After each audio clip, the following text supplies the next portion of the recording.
If you are a creative person of any type, I'm willing to bet that you have run into writer's block. And today I wanted to talk about a very widely known, widely used antidote to this creative plague that is used by artists like Tarantino, Kanye, Dali, and many others. They've all been known to use this tactic to their advantage to put themselves in a creative state, to come up with original ideas, and really begin to feel the art that they're creating. And not only does this help them survive creative blocks, but it helps them to create art that relates to people and resonates on a deep, emotional, instinctive level. And that tactic, believe it or not, is simply listening to music.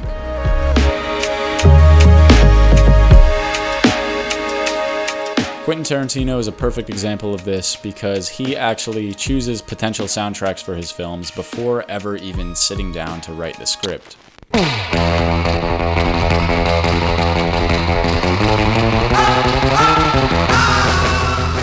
He listens to them and allows them to shape the way the characters feel in scenes, to shape the way scenes play out.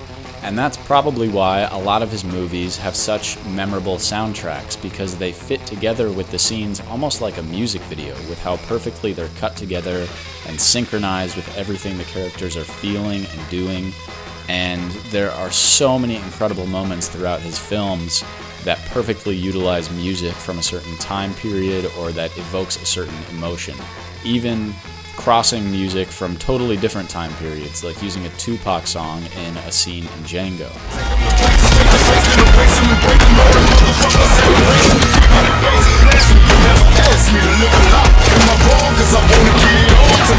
I actually remember watching this scene from Django on YouTube several years ago before I watched the film, and thinking that some other person added the song on top of the scene, because I have never in my life seen a movie that takes place in the 1800s using a rap song, but it fits so perfectly. I came across that information about Tarantino several years ago, and I haven't stopped thinking about it since. When I've made short documentaries, videos for clients, or music videos, listening to certain music as I brainstorm those ideas has been able to put me in the right frame of mind and get me feeling like I'm part of that story in a sense. Even when the music itself has no relevant connection to the final output, even if that song is never going to end up in the film, it can still put me in the frame of mind of a character or a story, and it is incredibly powerful for doing that. The most recent short film I made, called Have You Seen the Rat Man?, I brainstormed while listening to a couple different soundtracks of movies like The Social Network and Catch Me If You Can, due to the dark and mysterious or sneaky tone that kind of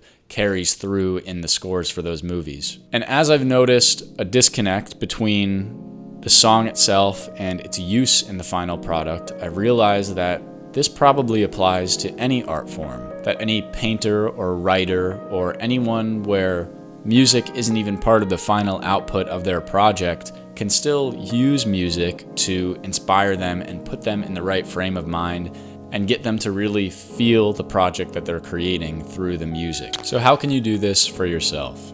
My first piece of advice would be to pay attention to the music that makes your mind wander, that makes you daydream, that transports you to other scenarios. So when there's a piece of music that doesn't actually have you focused on the content of the song itself, those are good in their own right, but you're really looking for the ones that make you visualize other scenarios or other stories. Step 2 is, once you have a song like that, add it to a list on your phone or a playlist on Spotify or Apple Music or YouTube so you can revisit it. And then when you want to brainstorm this project you're working on or brainstorm these ideas, close your eyes, play that music. I would really recommend doing this at a time where you can be completely relaxed and removed from distractions, and also when you can take notes and jot down the ideas that come to mind.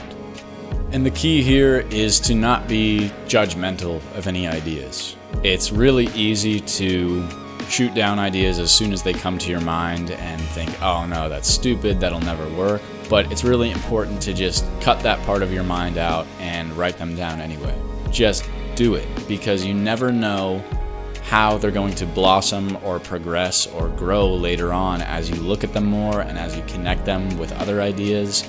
And it is really an incredible thing to see that come to fruition later, and you will be so happy that you wrote them down in the first place. It's like when you wake up and you're trying to remember the dream you just had, and every couple seconds that pass, it feels like it becomes hazier and hazier until you completely lose the memory of that dream, or you completely lose the excitement and the spark behind that idea. So it's important to just write it all down or say it all out in a voice memo without thinking, and I'm sure you'll be happy that you did.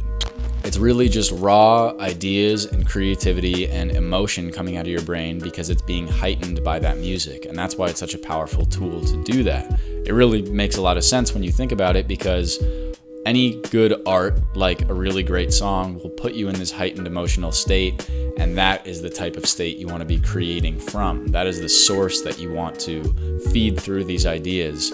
And the result of that is that people will also feel that. I can guarantee you that that song that's making you feel that way wasn't carefully, meticulously crafted in a lab. It was felt by someone and organically pushed out through a musical medium, and that's why you're feeling the way you feel when you listen to it, and that's why it's sparking so many ideas for you. Everyone's mind processes these things and gives outputs in a different way, but the key is that many other minds can relate to those ideas through different mediums, no matter who you are. What really matters is the raw emotion that's coming through it, and that comes from having good inputs to create good outputs.